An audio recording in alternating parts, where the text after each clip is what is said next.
Lipun channel bu mityeng tabiriba khwai tarabu channel asigi maikeidagi taramna okseri iramdamgi oiba phungawari loinana tonghan tongan furup kanglupki wari masa kayama channel asina miyamda lepa leitana khudol tamjari loinana channel asibu hena mapung phana bagidamakta adom-adomgi thaujal nizari wari macha asi sija guru mayum Nilvi Sharma Shastri lisingwa chamapan kuntaret ki basantagi charong lisingma chamapan humpu taret haiba wari macha gi larik adudagi lawthorokpani lairabana angang oibagi harau nungaijaba pumnamak munbi khraba nupa macha amagi awaba punsida minungsi uttuna iba wari machani haujik lawbirasi Rajo gi phuri Rajo nangdi nafika setri boire hera nungai khideda ngarang anta chasi haina khraga Tomana harau-harauna wahai khara asi hairai Rajo masagi mamingdi Rasmani kawi adubu khwainadi Rajo haina kongnai madi maru lukthaduna kapli magi marupna hairiba wa adugi pakum amata piramde Tombana manak yamna nakna changsilaga amukasu hairai kaidoragime chatsime haima iru sulu jadrimale se thengkreba is lamjau se Mina pik thankre hai midina pipi khongbina lainariba bol akambi laidi hangi lai is aidi pistol macha laigani do nangi di lairoidro tomba aidi ngasi lai khurumba chatlaroibo asumna Rajona yamna asa kaina khumi kaidorage chalusida nangdi hakumchu chatte nakhoigi imana chairabro Paisa leitrabasu aigi yamna yauriye asina hekta chaminasi tu paisa ani chatpisina lai de katsi makhai amana lai leini aduga pistol machasu khechi ga kanguga chaminasi ibani chatminasi aduga yengoi pistol du amuk ka kaminasi asi haiduna furit khawdagi paisa puthokduna ulai tomba nang saurano ai chatlaroi mamangi Tagopal hoiga chatminaruro hayeng Thaurani Jarma numita oina chatminarasi tombana chatsi haina takli Rajona chatlaroi haina khumi angang oibasingna asiguma harau kumaigi numit asibu kayada khaurang ngaijaba tha kaya watlingaidagi kumaigi nungaiba asa tawjai angang masel amaga wari tawnajai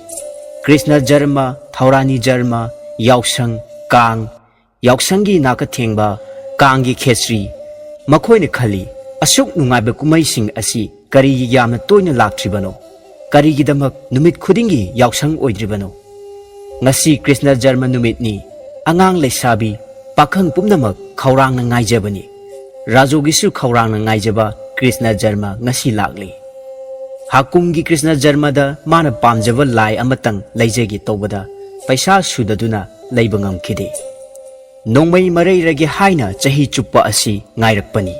adubu lai khurumba chatpada setnaba Rajogi mafi leijadi magi haibabu nungtigi lairik tamba chatpada setnaba khongrau segaiba amaga furit segaiba amaga lei furit asi mamana hakum yausangda leibibani numit khudingi school kabada litnai thabaki kudam pumnamak amatta yaudre furit khaw animak hore muksu mapak sure Tomba toina taksilakabada haidoktaba yadraduna khumlai Tomba aigi phi setningai leitre adunani ai ngasi chatlaroi hera nangi ayuk school kabada setpadudi adudi sesu yamna segaire aduga motpana suloire adugi budi haujik hekta susi sapon leitrane ai ngaige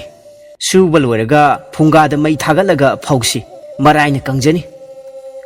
Tombana haiba matung ina Rajona sapon machet ama puthoraktuna furit adubu suba haurakle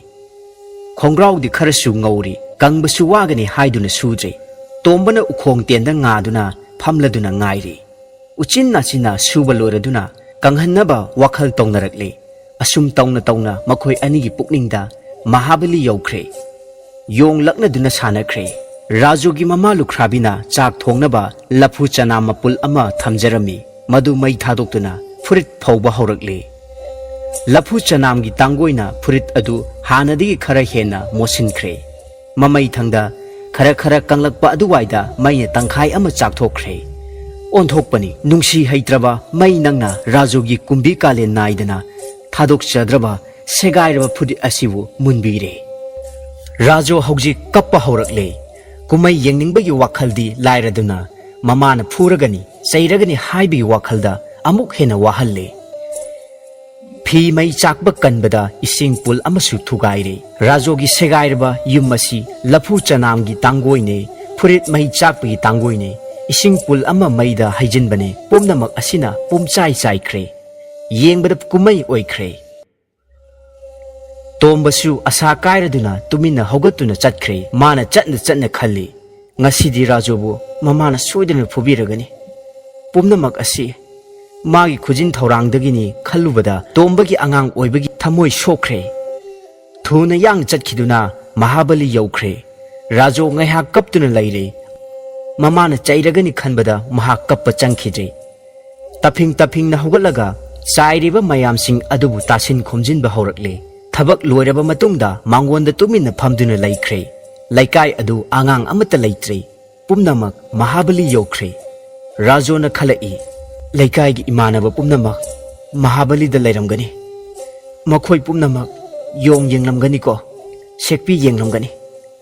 mamai thangda mathang ningsinglai makhal makha kayagi sanapot bilatin bon hangi lai chana saba makhal gi lai sing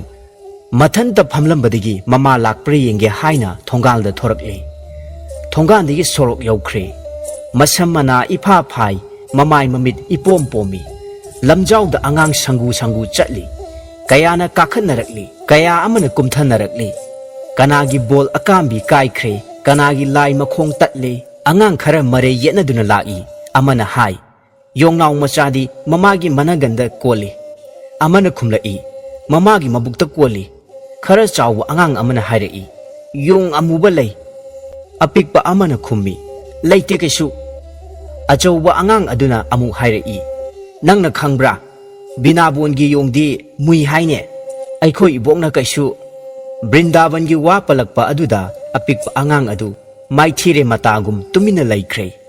ngaihak leiraga angang sangu ama amuk mare yetna na lai makhoi gi maraktagi amana asumna hairai sekbidi nungthilda mamit ude amana khumi makusu ude habdudi khangbra amana amuk hairai sekbidi boroi chai apikpa angang amana khumlai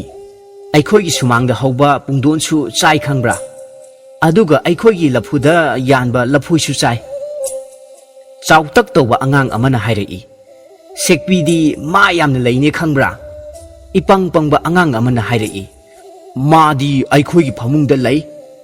marol haurakpa ithaki matawgum angang sangu kaya chatkhre pumnam rajona tumina yengduna lepi ngaihak leiraga marei kai gi mamanaba mayam lakle rajo ubada man leinarakpa pot utkadabagi hochinnarai gopalna magi lai uladuna hairai tarajo tu aigi lai si phajadra paisa mari pi devena amu hairai aigidi ani pi bani aigine hena phajai ko rajo ahan begi angang adu maithire matagum tumina laikre tole na hairai rajo aigi pistol se yengo makhai ama pibani asi haiduna magi pistol du dang launa kablai rajo su angang pumna maksu khangprek he khangi rajo na makhoi mayamna hairiba adu yengbada mak yengi thoidokpa pakhumdi pide angang pumna mak magi mayum tana chanakhre pumna mak asi rajo gi thamoi gi achakpa mairida gi haibagum thokre ngaihak leiraga mama su kaithel dagi kumlakle rajo gi mama lukhrabi yamna nangna hingjaba punchini piklaba segairaba yum aduda mama machada lei nongmagi kaithelda mana masingi lukmai panduna madudagi phangjarakpa sel kharana mama machagi mapuk thai rajo gi mama na yum yorakpa matamdadi imung adu kangkhong chairamle sak thonganaba laphu chana mapul ama thamjarami madusu leiramdre ising pulsu thugai biramle phunga gi ut waine ising pul ama haidokpani rajo mamana chairagani khanduna phana semjin sajilami adubu mai thadokhraba sing amasung kai khraba puldi amuk halau haiba yaba natte mamana chainanabagi maramdi ichau chauna adum mareire sawbana mai hauraduna laurai rajo rajo ho rajmani sak thongnaba sing mapul ama thanambadu kadai de chaikhre ising puna kari tawbada kaiba rajo pakhum amata piba laitana tuminna leptuna laikhre makha tabada mamana kari tawrakadagi haina khanbada kibana thak thak nikhre sawbana mai hauraba rajo mana ngang ba makhai nganglamlaga chai paiduna chenchilakle amasung machabu phuba haurakle pambai leitraba rajo yana khada thoktuna kaptuna laikhre ngaihak leiraga machagi tangkhai ama mai chak thokhraba phurit adu thengnarure madu ubada hana saurambagi mathakta saruk chama hena saugalakle asumna hairaki phurit asina kari tawbada thariba maino asi haiduna chai paiduna amuk hochilakle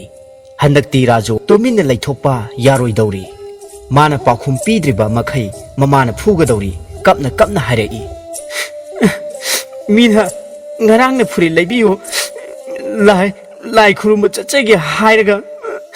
adubu laiba ngamhogdre haidanabu amandabu mai thadokpa haunabrane ha nahai nayada huklingai sieng phawba leitribada aduk pikliba nangna phurit phawba mai tharbadi kharaga chawradi yum phawba mai thaba ngamgadawri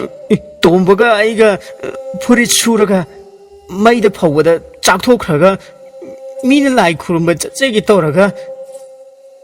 khangowdana rajomagi makhutagi chai adu nanthaduna takhi matam phana kuire machana phurit laibiu phurit segaire hairakliba adubu puk thananabagi lanphamda maithiba phanglabi rajo mamana machagi wa adu thoina pukning changluba ngamde machagi wahai kharasi taraga khangning ningsinglai ngarang machana haihui phurit segaiba photpiu kudam pansinbiu aduga lai khurma chananaba sudokpiu adubu nongmagi kaithel ngahak kaduna mana masing yoluraga siki ana phangnanaba hotnaba sina machagi phuriti lairaduna chara ani suna chabu phangde mara leitraba amasung maraibak thiraba machabu phuruba makhut asimak onthokna pap cheli khanba horakle khanghoudana panning khaiduna chentharakpa ising ichelgum mamittagi pi chentharakle mathangi numitta mamanaba angang mayam pareng oina lairik tamba thongnarakle rajona khongtenda ngaraduna